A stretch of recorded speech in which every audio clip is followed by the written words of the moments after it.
Shut up and sit down.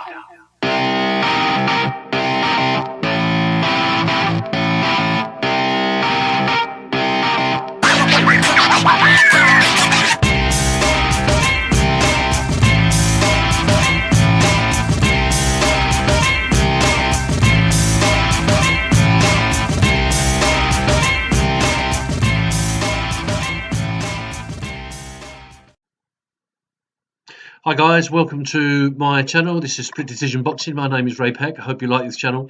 Hope you like this video. If you do, please give it a thumbs up. Please subscribe. Really need subscribers, and leave a comment below. Okay, so we're going to look forward to a fight that's coming up on July the 13th between Daniel Dubois and Nathan Gorman.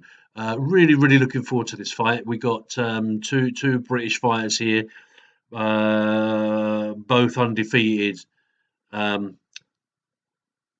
Both on the way, very much on the way up the ladder, rather than reached a point and either on the way down or sort of found their level. So really excited about the pair of these. So I'm going to take a look at their stats, take a look at the last couple of fights or some of the previous fights, and maybe make a prediction from there. It's very difficult with reasonably unknown fighters, but those of you who do follow my channel will know that I've been a fan of Daniel Dubois for some time, mainly because he comes from my neck of the woods, from Greenwich, South East London. That's not too far from where I live now, and where I was brought up. So let's just take a look at the pair of them, and we'll go sort of side by side on some of the stats, and you can make your own mind up from what I tell you from there. So Daniel Dynamite Dubois, as he's known, versus Nathan Gorman. They're going to be fighting for the British Boxing Board of Control heavyweight title on the 13th of July, and it's at the O2 Arena in London, good old South London.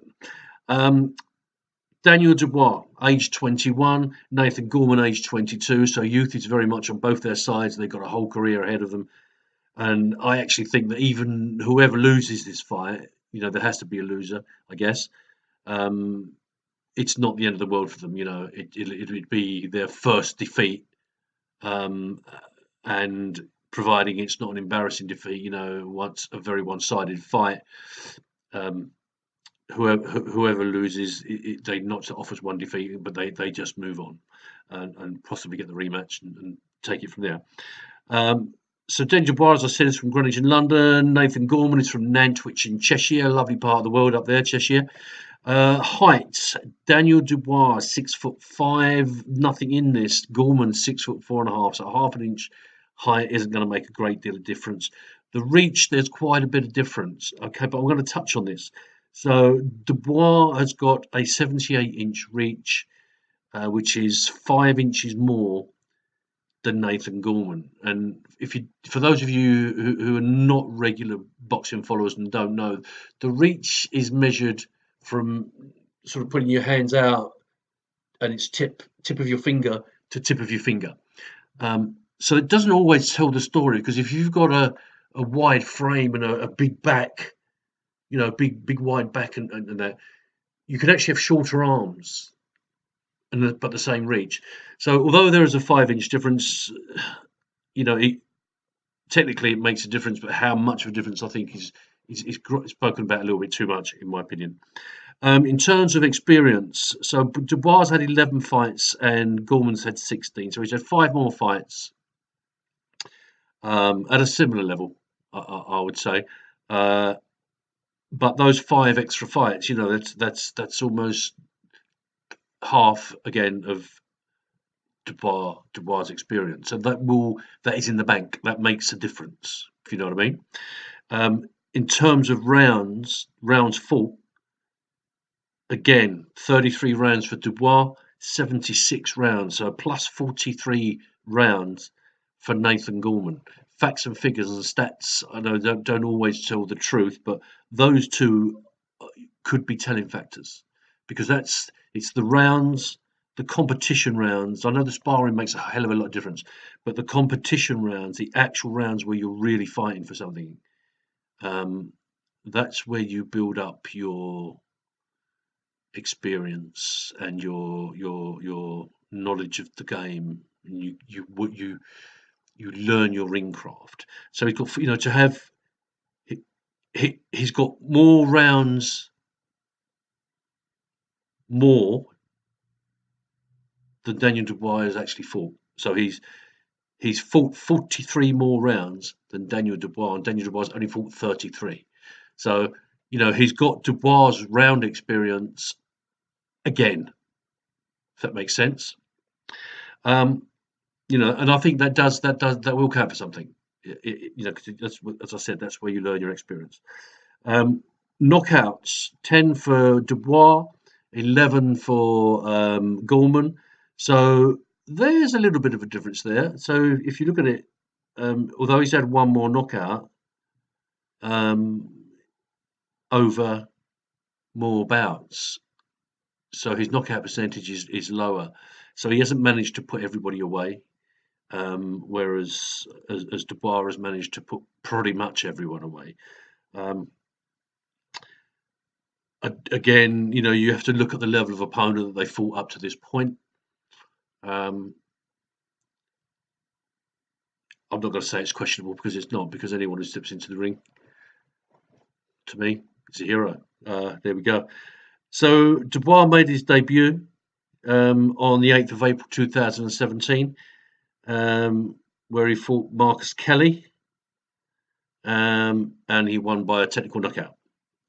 And Nathan Gorman's debut was the 5th of December 2015, so some year and a half earlier, where he knocked, again, technical knockout of Jindrich Velecki. I can never pronounce this. Jindrich Velecki.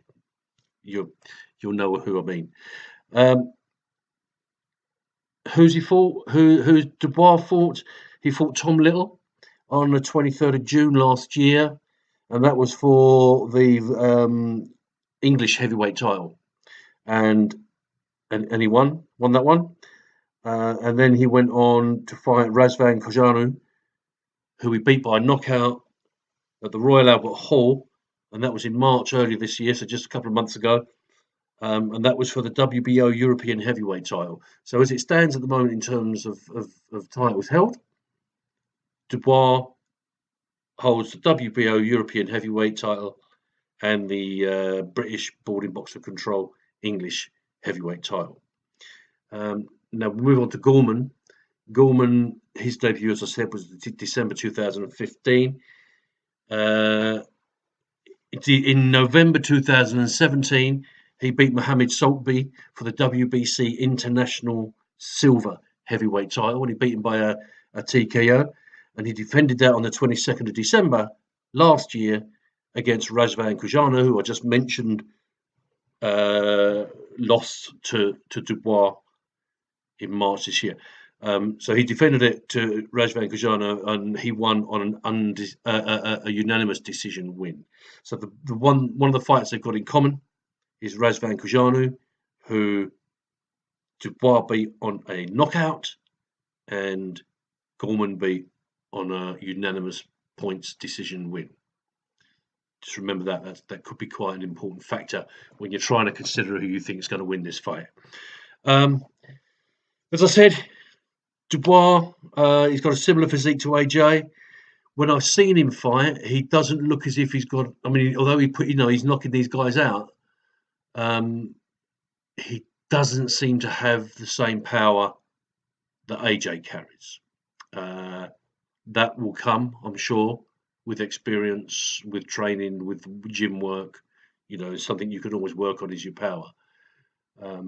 So I'm sure, but a 91% knockout percentage, 10 knockouts in 11 bouts. You can't really say that he doesn't carry a knockout punch, because he obviously does. It's just he doesn't seem to look to me as powerful as AJ at the moment. So he burst onto the scene, Dubois, and in 2 years, 3 months, he was holding the British title. That's nothing to be ashamed of. So where's this fight going to go? There's a bit of history with these two in calling each other out. I think Gorman started calling Dubois out some time ago, a couple of years ago, and so we've been wanting these two to come together. So now they are. It's going to be quite exciting, and there's quite a good build up to this. I think whoever wins this fight is going to catapult them. Where they're going to be British heavyweight champion, so that immediately puts you up another level, and then you can start looking at making inroads into the top 10 in the world. You start working your way through all those that are out there. I guess you'd start working your way through the likes of Joyce and people like that, until you start to get the likes of perhaps Dillian Whites and your Tyson Furies and your Anthony Joshua's and your Deontay Wilders and your and all the big bucks that come with it. But there's a long way to go for that. I'm pretty excited by Daniel Dubois, I've got to say. If I had to pick a winner right now out of the two, I would say my money would be on Dubois to win this. Two completely different styles of fight. I mean, Gorman's not going to be easy. He's a tough cookie. I would say Dubois to win it on a TKO round 9, 8 or 9. It's going to be fairly late on.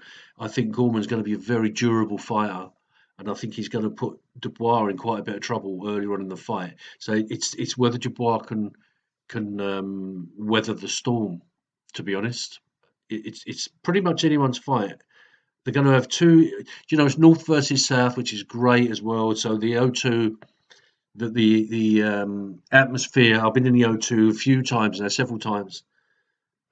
See some good fights in there, and if you've never been and you want to go to a fight night, get tickets to the O2 when there's a big fight, and when you've got the likes of or a big up and coming people. I followed AJ. I've been to 2 or 3 of his fights from way back, and it's really good.